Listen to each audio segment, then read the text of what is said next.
नमस्कार, मैं अमरीश सिंह आप सबके समक्ष क्लास 10th का इकोनॉमिक्स में एक चैप्टर है डेवलपमेंट। उसके बारे में मैं कुछ बताना आप इस वीडियो के माध्यम से मैं चाहता हूँ।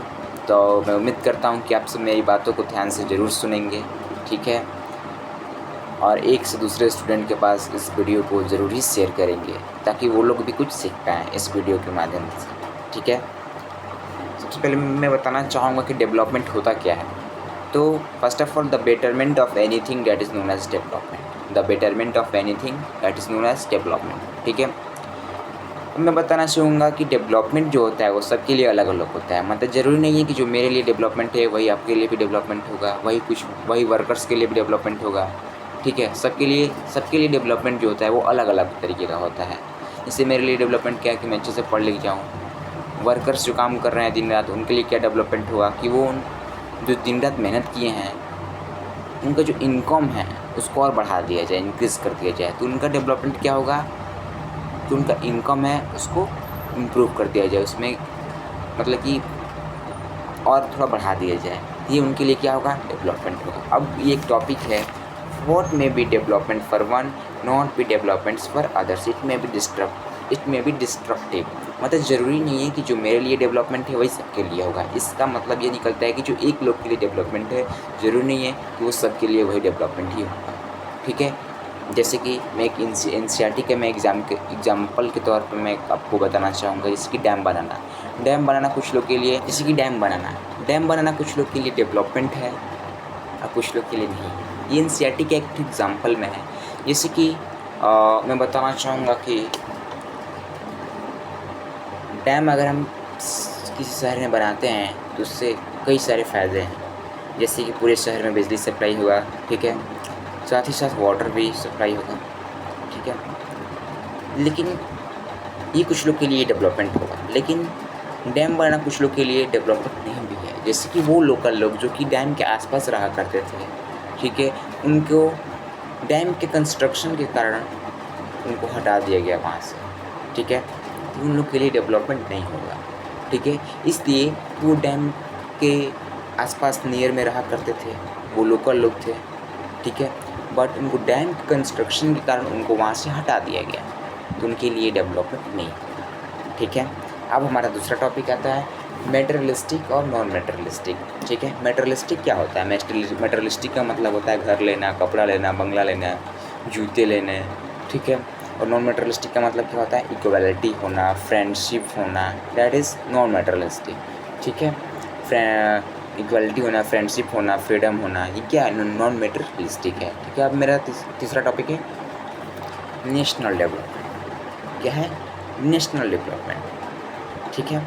देखिए, इसका मैं आपको बताना चाहूँगा, the ability of the country to improve the living standard of his citizens is called national development. इसके एग्जांपल में आप कह सकते हैं education, health care, employment, irrigation, ठीक है।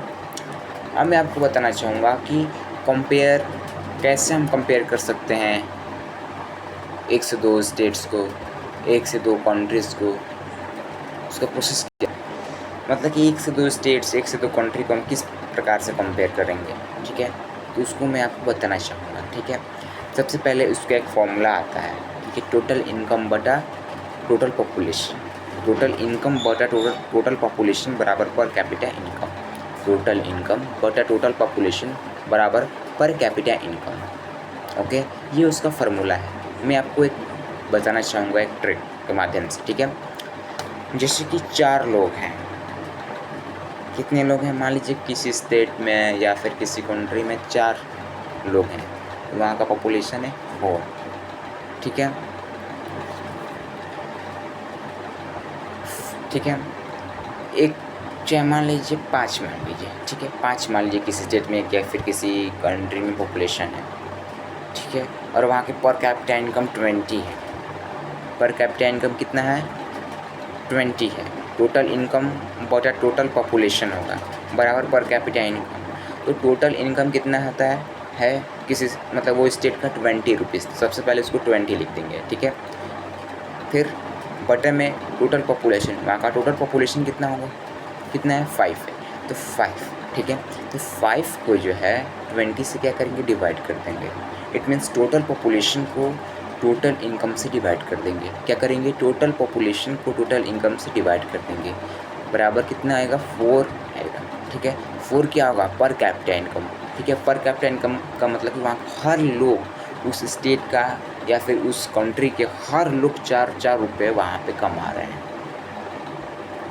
यही आधार पर जो है किसी स्टेट्स या फिर किसी कंट्री को कंपेयर किया जाता है एक दूसरे के साथ, ठीक है।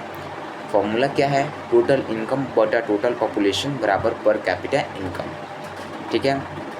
टोटल पॉपुलेशन को टोटल इनकम से डिवाइड किया जाता है। ये इस चीज़ को आप ध्यान से रखिएगा, मिस्टेक कभी मत करिएगा। अब हमारा टॉपिक है वर्ल्ड डेवलपमेंट रिपोर्ट 2019, ठीक है। जिन कंट्रीज़ का per capita income,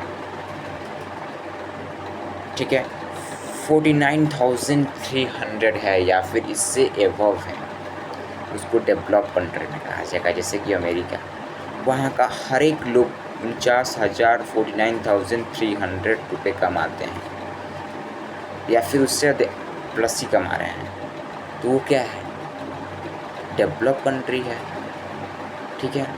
it means जिन भी कंट्री के लोग 49,300 प्लस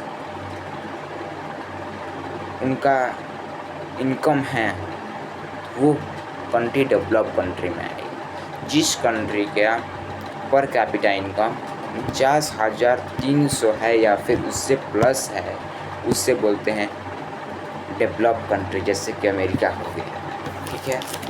अमेरिका क्या है, डेवलप कंट्री है, वहाँ के हर लोग 49,300 से ज़्यादा कमाते हैं, तो क्या आएगा, डेवलप कंट्री में आएगा। अब हम बात करते हैं जिन कंट्रीज़ का पर कैपिटा इनकम 2,500 है या फिर 2,500 से भी कम है, बिलो है, तो उन कंट्री को अनडेवलप कंट्री या फिर पुअर कंट्री के नाम से भी जानते हैं। आई रिपीट अगेन, जिन कंट्री का पर कैपिटा इनकम 2,500 है या फिर इससे भी कम है, उन कंट्री को poor country otherwise undevelop country कहते हैं। अगर वही बात करें हम इंडिया का, तो इंडिया का जो है पर कैपिटा इनकम 6,700 है, ठीक है। इंडिया का पर कैपिटा इनकम 6,700 है। तो भारत को, इंडिया को जो है डेवलपिंग कंट्री कहा जाता है और लो मिडिल ऑर्डर कंट्री कहा जाता है, ठीक है। अब हमारा टॉपिक है इन्फ्रेंट मोटिलिटी रेट, ठीक है। इन्फ्रेंट मोटिलिटी रेट क्या होता है, इन्फ्रेंट मोटिलिटी होता क्या है, जब भी 1000 बच्चों का जन्म होता है तो उनमें से बहुत ऐसे बच्चे होते हैं जो कि 1 ईयर्स मतलब 1 साल के अंतर्गत ही खराब हेल्थ के कारण, बैड हेल्थ के कारण डेथ कर जाते हैं। उन्हें इन्फ्रेंट मोटिलिटी रेट में उनको कहा जाता है, में आते हैं वो, ठीक है। इट मीन्स जब भी 1000 बच्चों का जन्म होता है, उनमें से कितने बच्चे ऐसे भी होते हैं जो कि 1 साल के अंतर्गत ख़राब हेल्थ के कारण मर जाते हैं, डेथ कर जाते हैं बच्चे, तो वो इन्फ्रेंट मोटिलिटी रेट में आते हैं। फिर लिटरेसी रेट क्या होता है, वो लोग जो कि पढ़े लिखे हैं और उनका उम्र 7 ईयर प्लस है, एबव है, तो उसे बोलते हैं लिटरेसी रेट। वो लोग जो कि पढ़े लिखे हैं और उनका उम्र 7 ईयर्स एबव है, उससे बोलते हैं लिटरेसी रेट, ठीक है। जैसे कि केरला का बात करेंगे हम, तो केरला में 100 में से 94 लोग वहाँ पढ़े लिखे हैं, तो जो 94 लोग हैं वो 7 ईयर्स एबव हैं, ठीक है। अब हम पढ़ने वाले हैं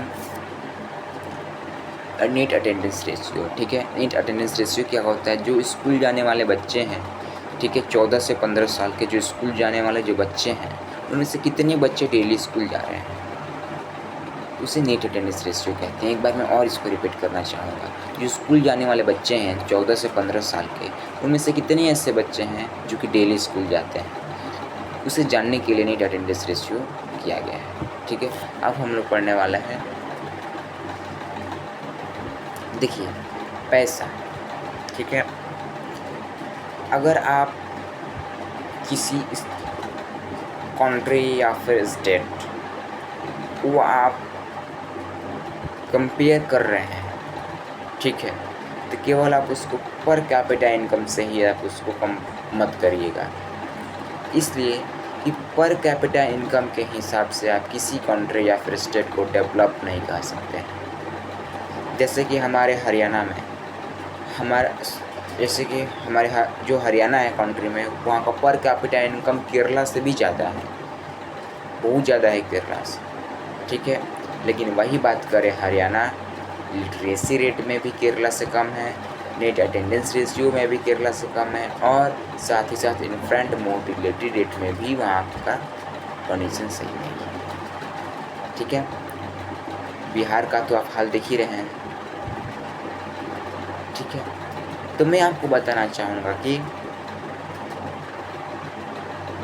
जो केरल है, भले लिटरेसी रेट में कम है, भले पर कैपिटा इनकम इनका लो है, किसके मुताबिक, हरियाणा से, लेकिन हर फील्ड में आगे है, चाहे लिटरेसी रेट हो, चाहे इन्फेंट मोर्टिलिटी रेट में भी काफ़ी अच्छा है सभी स्टेट से, साथ ही साथ नीट अटेंडेंस रेशियो में भी सही है। वहाँ पे 100 बच्चे में से 85 बच्चे डेली स्कूल जा रहे हैं। तो हरियाणा पर कैपिटा इनकम में केवल आगे है, लेकिन केरला जो है हर फील्ड में आगे है, इसीलिए इसको डेवलप स्टेट में नाम आता है, ठीक है। केवल पैसा ही सब कुछ नहीं होता है, पैसा से आप घर खरीद सकते हैं, गाड़ी खरीद सकते हैं, बंगला खरीद सकते हैं, लेकिन क्लीन एंड ग्रीन इन्वायरमेंट क्या खरीद सकते हैं क्या पैसा से? कभी नहीं खरीद सकते हैं, ये बात है।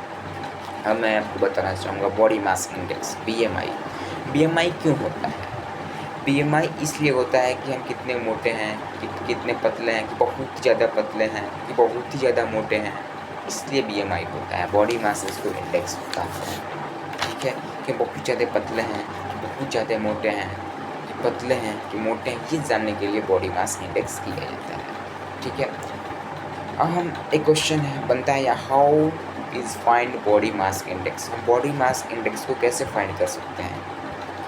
ये पेपर में आता है, चाहे स्कूल्स की पेपर हो, चाहे बोर्ड का पेपर हो, अब उनको ये पूछ सकता है how is find body mass index. तो इसको इस प्रकार से आप करेंगे, सबसे पहले वेट, इसका फॉर्मूला है वेट अपॉन हाइट, वेट, ठीक है, फिर ब्रैकेट में केजी वहाँ लिख लेंगे, बटा में लिख देंगे हाइट, हाइट को आप स्क्वायर, ठीक है, हाइट को क्या करेंगे, हाइट लिख देंगे उसके ऊपर स्क्वायर और ब्रैकेट में कवर उसको कर देंगे, ठीक है, वेट अपॉन हाइट, ठीक है, वेट अपॉन हाइट, ये उसका फार्मूला है, क्या है, वेट अपॉन हाइट, ठीक है।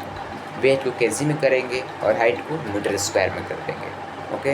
वेट को केजी में करेंगे, वेट केजी, और हाइट मीटर स्क्वायर में करेंगे, वेट अपॉन हाइट, ये क्या है, फार्मूला है how to find body mass index.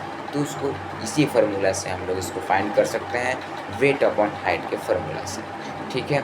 आप समझिए, मान लीजिए कोई एक पर्सन है, ठीक है, उनका हाइट 2 मीटर है और वो 120 केजी का है। एक पर्सन है जिनका हाइट 2 मीटर है और वह 120 केजी के हैं, ठीक है।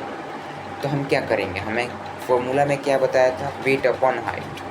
तो वेट को सबसे पहले ऊपर लिखेंगे 120 केजी, कितना लिखेंगे 120 केजी, हाइट कितना है उनका 2 केजी, हाइट कितना है 2 मीटर, ठीक है। तो 2 लिखेंगे, फिर 2 के ऊपर क्या करेंगे, स्क्वायर लिख देंगे, बराबर कितना होगा 4, ठीक है। अब हम 4 को जब 120 से 120 से डिवाइड करते हैं तो 30 बार में जाएगा, ठीक है, कितना बार में जाएगा, 30 बार में जाएगा, ठीक है। कितने बार में जाएगा, 30 बार में जाएगा, ठीक है। अब हम मैं बताना चाहूँगा कि जब आपका वेट लेस देन 18 हो, मतलब कि जब आपका वेट 18 केजी से कम है, तो आप अंडर वेट या फिर अंडर नॉरिश्ड में आएंगे। जब आपका वेट 18 केजी से कम है तो आप अंडर नॉरिश्ड या फिर अंडर वेट में आएंगे, पहला पॉइंट। दूसरा पॉइंट कि जब आपका वेट 25 केजी से ऊपर है, इट मीन्स 25 kg एबव है तो आप किस चीज़ में आएंगे? आप आएंगे ओवरवेट में। ये जो पर्सन है कितने केजी का है? 30 केजी के हैं, तो ये क्या आएंगे? ओवरवेट में आएंगे। क्यों? ये 25 केजी से ऊपर है, तो क्या आएंगे? ओवरवेट में आएंगे। आप समझिए दूसरा पॉइंट। तीसरा पॉइंट ये है कि जब आपका वेट 18 से 25 केजी के बीच में है तो आप ना ज़्यादा मोटे हैं ना ज़्यादा पतले हैं, नॉरिज्ड हैं। क्या है? नॉरिज्ड हैं।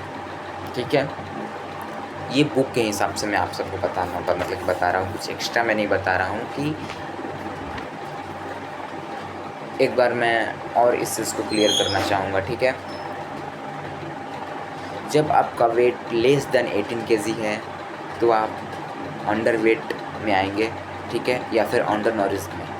जब आपका वेट 25 केजी एबव है तो आप ओवर वेट में आएंगे। ठीक है, फिर जब आपका वेट 18 से 25 केजी के बीच में है तो आप नॉरिज्ड कहलाएंगे, ना ज़्यादा पतले हैं ना ज़्यादा मोटे हैं।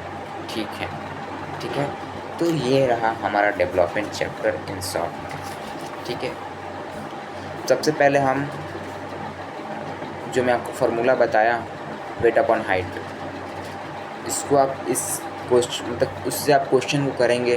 ठीक है, जब आपके क्वेश्चन का जैसे कि हमारा मैं किया सॉल्व किया उस क्वेश्चन को तो हमारा 30 आंसर आया, 30 केजी आया। ठीक है, सॉल्यूशन कितना आया? 30 केजी। तो वो आदमी क्या था? ओवर वेट में आएगा, इसलिए कि 25 केजी से क्या था? एबव थे, तो क्या होंगे? Over weight. ये तीन जो मैं पॉइंट बताया, ये तीनों पॉइंट बहुत ही इम्पोर्टेंट है। एग्ज़ाम में इस तरीके से क्वेश्चन पूछ सकता है कि मान लीजिए कि अगर कोई पर्सन है 18 केजी से कम है तो उसको आप क्या बोलेंगे? तो आपको पता रहेगा तो आप बोल सकते हैं अंडर वेट बोलेंगे या फिर अंडर नॉरिज्ड बोलेंगे। जब कोई पर्सन 25 केजी से ऊपर है तो उसको ओवर वेट में बोलेंगे। ठीक है, जब कोई पर्सन 18 से 25 केजी के बीच में है तो उसको क्या बोलेंगे? ना ज़्यादा मोटा है और ना ही ज़्यादा पतला है। ठीक है, तो इसी के साथ इस मतलब कि चैप्टर में इन शॉर्ट में जो है मैं आप सबको मैं बताया हूँ एक रिवीजन के तहत। ठीक है, आपको ज़रूर मैं उम्मीद करता हूँ कि इस वीडियो जो है ये वीडियो काफ़ी अच्छा लगा होगा। तो आप एक से दूसरे स्टूडेंट के पास ज़रूर शेयर करिएगा। Thank you.